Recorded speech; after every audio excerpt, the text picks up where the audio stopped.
The feds are allegedly looking into every death connected to Diddy, Kim Porter, Aaron Carter, and now Britney Murphy.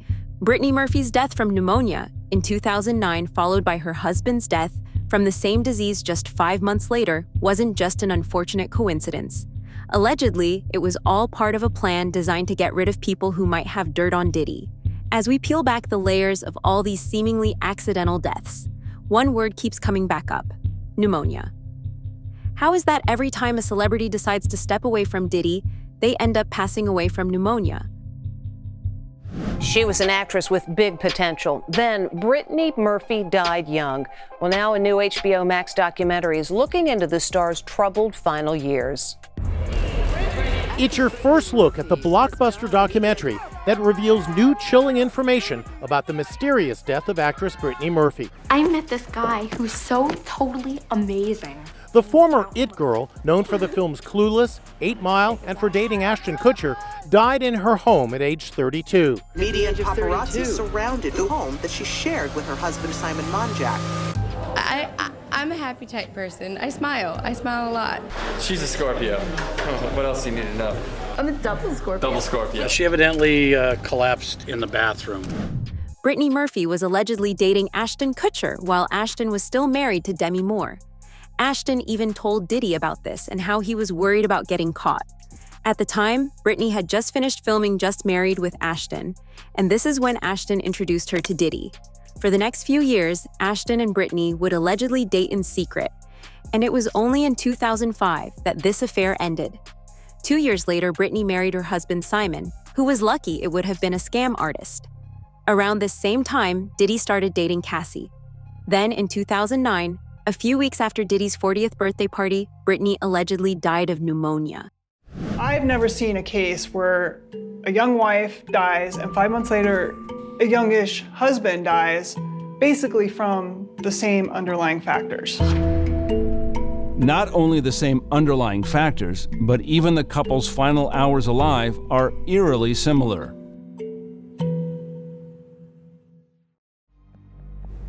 The night Brittany died, she passed out twice.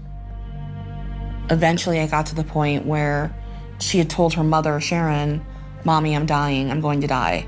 To me, that is alarming that a mother would ignore those requests for help, those cries for help from her own daughter. I was around Ashton Kutcher and Diddy before, and they were speaking about Brittany Murphy. And I don't think I ever told this story, and I'm about to tell this story here. While he was married to Demi Moore, he was still sneaking around seeing Brittany Murphy. You understand? We were going to Nets game, so we picked him up, and he was explaining to Diddy that every time he goes to Brittany's house, paparazzi always catches him or almost catch him coming out her apartment or coming out the building. Diddy was telling him that's either the doorman or your security. You know what I'm saying? And he was still married to Demi Moore at the time. So you could have something, you could be right. Because it's crazy how they said her and Kim and some other individual with them or around them all died of pneumonia and they were in perfect health. It just gave me the shivers, that, because how can these two people be around the same people but die of the same death? Is it a case of the stories that are going to expose them of,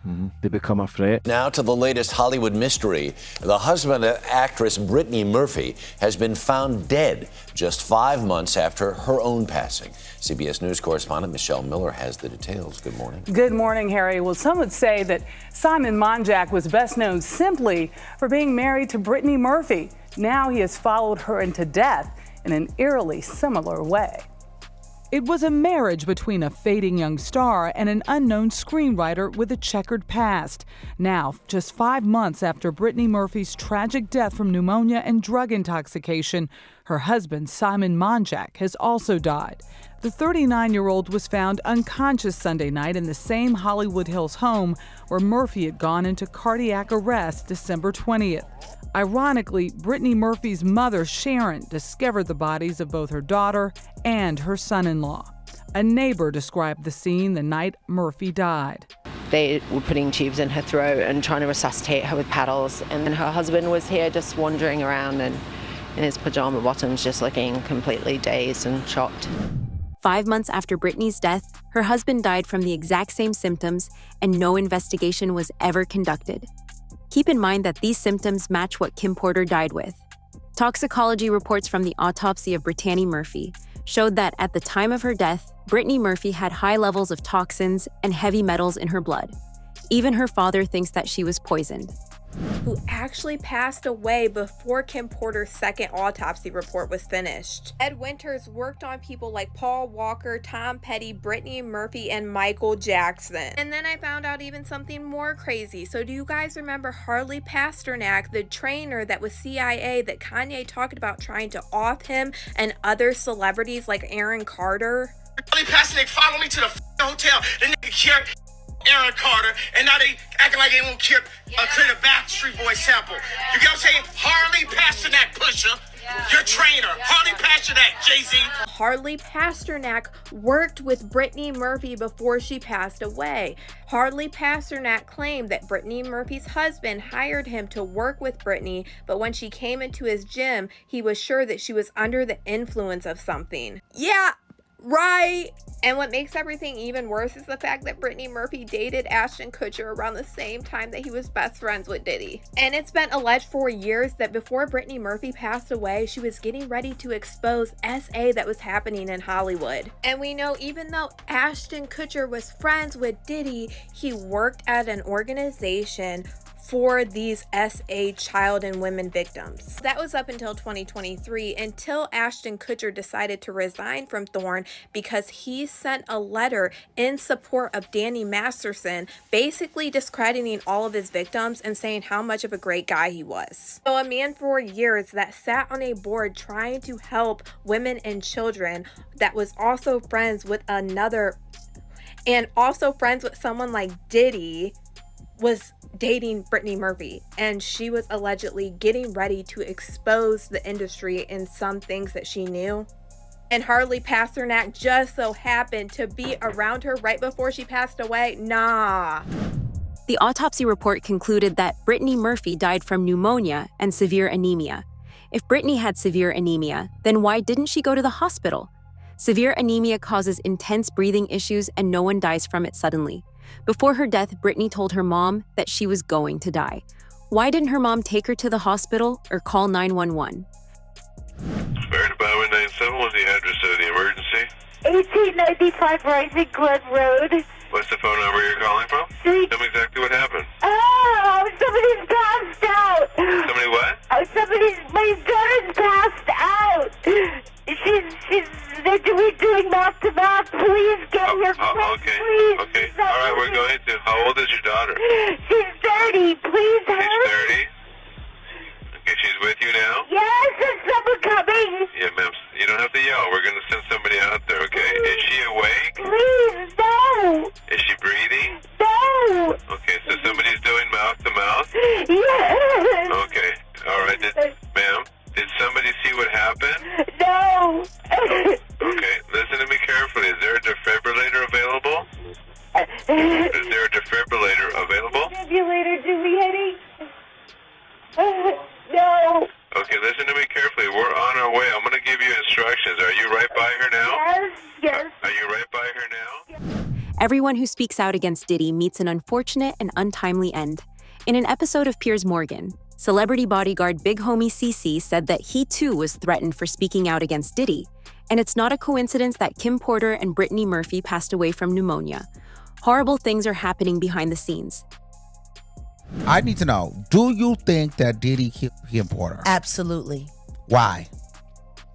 Because of all the videotapes, because of the book, because of all the people she gave copies of her book to, or at least chapters, because of everything that she had on him, because of the tape that she used to blackmail him into a relationship and into a raise of him being sodomized by Andre Harrell. And I am not saying that allegedly, because I heard her and Kim Muir talking about it in the booth of the bathroom while snorting at the Kit Kat Club. Well, Pierce, let me ask you a question. From your journalistic perspective, have you ever noticed how in this industry, people untimely meet their demise as soon as somebody else seems like they're having a problem? Have you ever seen that before? Well, there was, of course, the case of one of his other ex-girlfriends, Kim Porter, who died of pneumonia at a very young age. You've just referenced your own situation with pneumonia that you believe was deliberate poisoning. Do you believe that may be what happened to her? Why are so many people coming down with pneumonia? Why is that happening to everybody? What is that about? Where have you ever seen this many cases of pneumonia associated with one situation? So, you know. There were rumors. I'm not saying. Well, I was going to mention on this that there have been rumors circulating online that Diddy may have poisoned Jamie Foxx, which caused his 2023 hospitalization. In his Netflix show, he compared Combs to the devil in revealing his near-death experience after a brain bleed and stroke. He said, I say this all the time. I saw the tunnel. I didn't see the light. It was hot in that tunnel.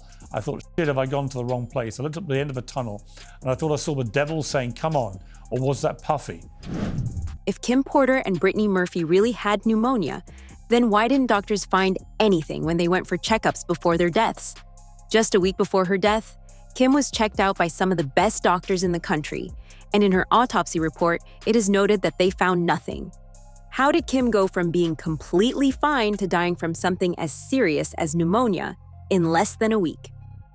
Of the anterior neck region, a small amount of blood was noted issuing from the right nair. A small amount of white frothy sputum was also noted issuing from the mouth. Oh, she had foam coming out of her mouth? What appeared to be a contusion was noted to the left upper arm. Multiple small red dots and what appeared to be a small contusion was noted to the right upper arm. What appeared to be small contusions were also noted to the bilateral posterior upper legs.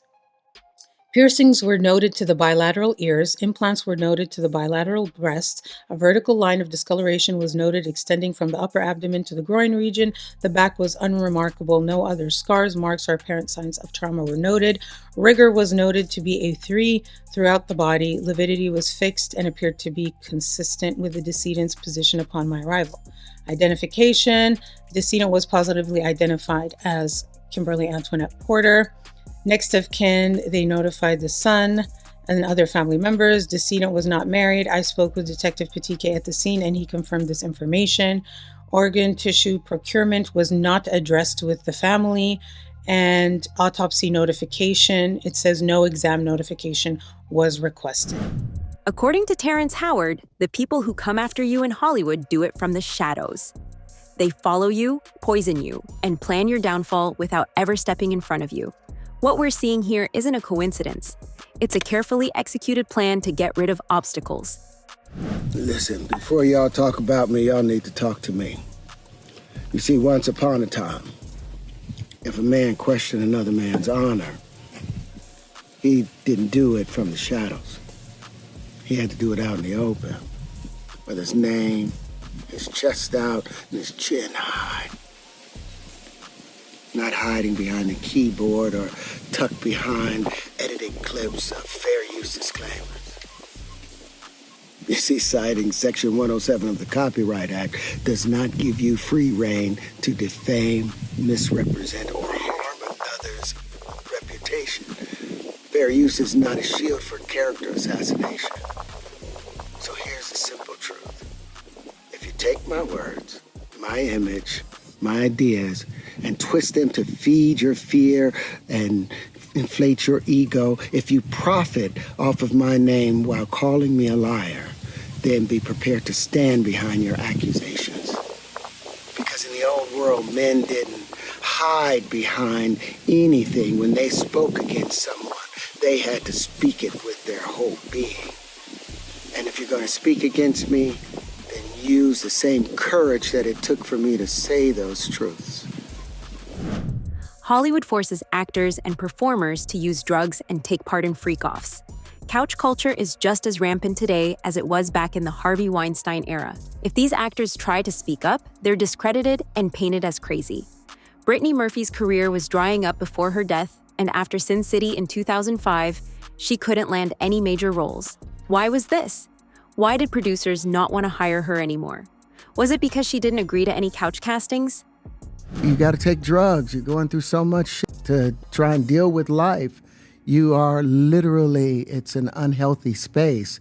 And so eventually you're going to go too far, you know? Who knows what happened to Philip? Who knows what he had to do in order to get to where he was at? There's a lot of things that people do that end up sitting and they can't get over it. And they got to keep getting high, hoping to get it out of their head, you know? But when you lose your man card, that's the only thing I can think of. You lose your damn man card. What is that? What do you mean by that? You give up your ability, your right to being a man.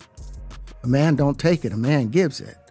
So when you give up that man card, you don't get that back. Are you saying what I think you're saying? No, I'm saying what I'm saying. You don't get that back. You come into this world as a man one time. You give up that right for anything, for fear of being hurt, fear of somebody doing something, for wanting to gain something. When you give up that man card right, you lose some spiritual energy that has always been pushing through. Like if a woman gives up her womanly right of being a mother and taking care of her family and do all those things, when you give up those things, but when you give up your manhood, I've never seen somebody recover from it. That was all the people that went to the puffy parties. That was all the people that did all those things thinking that there was never going to be a consequence for what they were doing. Got punked out and pimped out by some greater desire. You shouldn't have a greater desire than being a man. So I believe that's a big problem with a lot of the actors out there because they get fluid. And next thing you know, once you go fluid, it's gone. You don't have any foundation to pull yourself back from. So maintain your man card. Oscar-nominated actor Terrence Howard left the film industry because he knew what goes on behind closed doors. Couch casting and sexual favors are what this industry is built on, and Diddy's arrest and the tapes he recorded prove all of this. Recently, on an episode of the Patrick Bet-David podcast, Terrence Howard revealed that he said no to some of the biggest roles of his career just so he could protect his integrity. Diddy wanted to have sex with Terrence, but Terrence had principles. I get it. So you see some guys struggling with that. You see Bieber struggling with that. You see some of these guys struggling with that. They can't get it out of their head. They can't get it out of their head. The things that they did, no matter how they did it, whether they were drunk or high or whatever, you gave up your man card. You need therapy. And that's the thing that hurts them the most. And so they end up on drugs, end up every way to try and get rid of any principles there are. And that's what the business does. And the women that trade their bodies to go and get the role, they get to the point where they have their Oscar, they have their money, but they don't have their dream. They don't have the soul that they started with. So it's like achieving don't mean anything.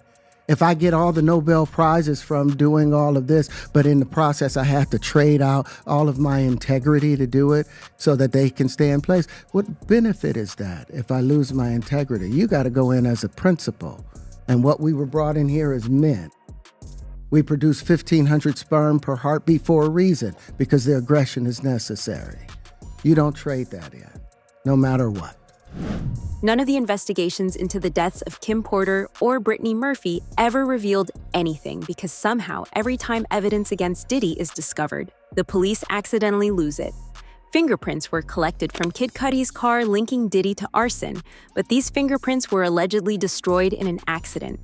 Court has adjourned today in the trafficking and racketeering trial of Sean Diddy Combs. Today, the defense requested a mistrial following testimony from an LA arson investigator, but the judge denied the request. ABC's Rena Roy has the latest.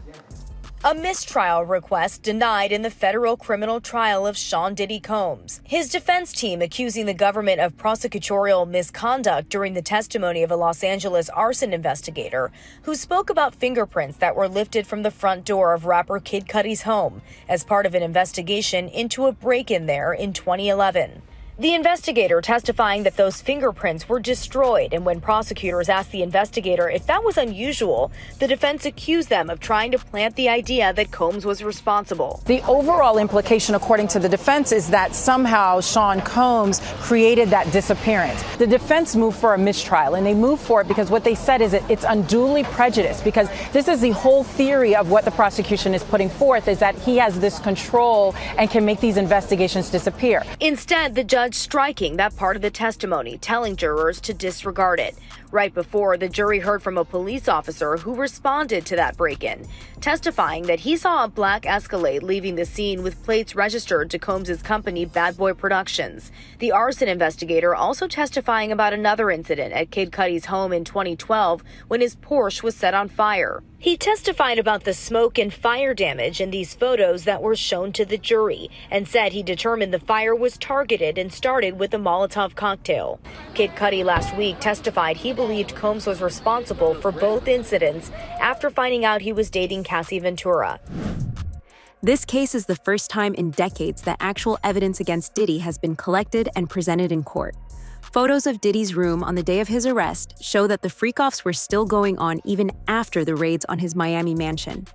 Also tonight, our first look inside Combs' Miami mansion, the day federal agents busted the gate open last year to raid it. A federal agent testifying about the evidence, guns and ammo seized from Diddy's home that were found near alleged Freakoff supplies, which included dozens of bottles of baby oil and boxes of platform heels, bondage restraints, and bundles of rope. Also photographed as evidence that day, motivational messages on Combs' bathroom mirror that included "You a legend" and "Upward motion," and drugs. Lots of drugs, including ones found in plastic bags inside a Gucci bag, and orange tablets with the Tesla logo that tested positive for LSD. So we just got new exhibits today. Take a look at these photos that prosecutors have just released. They're pictures of Diddy's former girlfriend, Cassie Ventura, with what she says are bruises on her back and legs, which you can see here, and also a gash above her eye. Also released today, some pictures from when Diddy was arrested in September of last year at the Park Hyatt Hotel in New York. And a special agent with Homeland Security testified last week that some of the items found included baby oil, drugs, these pink packets of ketamine. There's also this image of a knife wedged in a door. Now, Combs, we aren't sure if he's going to be taking a stand in his own defense, but he denies all of the allegations against him. But will all of these witnesses really prove the government's charges that he was running this criminal empire and that he's guilty of sex trafficking? Diddy would record Freakoff tapes and use these to blackmail his female employees. Mia, one of the victims that testified in Diddy's trial, presented evidence that she was being blackmailed by Diddy. Diddy victim number 2 is saying that she was blackmailed with Freakoff videos just like Cassie Ventura. And I've seen a lot of people wondering, are the Freakoff tapes going to be played in court for the jury to see? And yes, they actually are. The government is still fighting right now to make sure that these Freakoff tapes, when they're played in court, are only going to be for the jury's eyes. They dropped some very interesting information today about these tapes and saying that victim number 2 has proof that she was allegedly blackmailed with these Freakoff tapes. In this motion, the government is asking the judge to make sure that people from the press are not able to be in this courtroom when these Freakoff videos are played, because they are saying that they are blackmail and they are very explicit videos. Now, the government talked about how Cassie Ventura said that Diddy would record these videos on multiple different encounters and then tell her that he would release these tapes against her, and she found it humiliating and disgusting, and she wanted them deleted off the devices. Now, the government is saying Diddy victim number 2, who is going by the pseudonym of Jane, will provide a similar testimony to that of Cassie Ventura's, stating that she did not want to participate in the Freakoffs and that she was terrified of anyone seeing the recordings of her engaging in these activities. And the government expects to offer text messages that Jane sent to the defendant's chief of staff on December 28th of 2023. And the chief of staff at the time would be Christina Korm, and she stated, "Diddy just threatened me about my tapes and that he has me on 2 phones. He said he would expose me and send them to another person." And then she proceeded to write another text message to Christina Korm, but right now this information is blacked out and it looks pretty long compared to the last text message that they reference. The government says that these text messages confirm James' views of the recordings of her encounters during the Freakoffs with the same level of honor as Cassie Ventura. And they are alleging that the defendant used those recordings to blackmail both victims, who were and remain terrified of the release of those tapes. Like Cassie, Mia was sexually assaulted by Diddy. The jury was shown a list of Mia's job responsibilities that she wrote in November 2011. The list included protect him at all times and anticipating his needs, whims, and moods. She also wrote that Combs could ask her to do 17,000 things at one time, ranging from cracking his knuckles to writing his next movie to doing his taxes. His eyes turned like black, and there was like no getting through. Like I was trying to get him to stop, and it was like he was looking through me. Hi, I'm Eva Pilgrim. Thanks for streaming with us here on ABC News Live. Week 3 of the Sean Diddy Combs trial has wrapped, and we should note this show will contain graphic content from the courtroom today. 5 witnesses testified this week, 2 former employees, a Los Angeles police officer, fire department investigator, and a celebrity stylist. The latest witness on the stand testifying under the pseudonym Mia, recounting her time as Combs' former assistant. Mia alleged working for Combs was chaotic, toxic, and dependent on his whim. She told the jury she feared she couldn't tell him no, testifying, "I felt I had to. I obeyed Puff's orders." Mia also saying Combs sexually assaulted her more than once, leaving her feeling terrified and confused and ashamed and scared. Combs has pleaded not guilty to all charges. His defense team says any sexual encounters were consensual. If convicted, Combs faces the possibility of life in prison. One of the male sex workers at Diddy's Freakoff parties called the Punisher has also testified in the trial. In his testimony, the Punisher described 8 to 12 encounters he allegedly had with Ms. Ventura, while Combs watched and told him how to be intimate with Cassie. According to his testimony, Cassie would wince or sigh at Diddy's suggestions. Horrifying. Next up on the stand, after Cassie's mom stepped down, a man who goes by the name, wait for it, the Punisher. The Punisher is an exotic dancer and former sex worker whose real name is Sheree Hayes. Mr. Hayes told the jury that he got his nickname playing basketball, but his photos, they seem to tell a different story for why he may be using that name today. Ooh, kind of safe for work, almost not safe for work. I wouldn't put it up at work, but that's the Punisher, y'all. Mr. Punisher testified that he was hired by Diddy and Cassie for 8 to 12 different times, things like episodes. And he was meant to create a sexy scene that would last for hours. He said that Diddy called all the shots in these episodes. He didn't call them freakoffs, but he described what we've heard as freakoffs. He never saw any cameras, he said. He didn't see any violence. And he said, although Cassie would sometimes wince or sigh at some of the sex directions that came from Diddy, he said it didn't seem as though Cassie was there against her will. Again, this is a prosecution witness, so that's kind of, that's on the fence there. He does certainly corroborate the freakoffs and what happened in the freakoffs, but that whole business about, to him, he wasn't sure if Cassie was into it or not, but he did hear that she winced and that she sighed as Diddy gave a lot of those directions. By the way, the Punisher also said that he never saw Diddy take drugs, never saw that he seemed drunk or high, which is exactly what prosecutors are trying to show, that this was not just an out-of-control, party of an enlisted megastar, but instead was a clear-eyed criminal enterprise.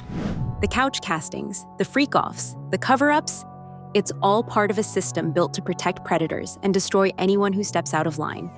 As the Diddy case unfolds and more victims speak up, the question isn't if the truth will come out, it's how many bodies will it take before someone finally listens. Stay safe, stay aware, and never stop asking questions.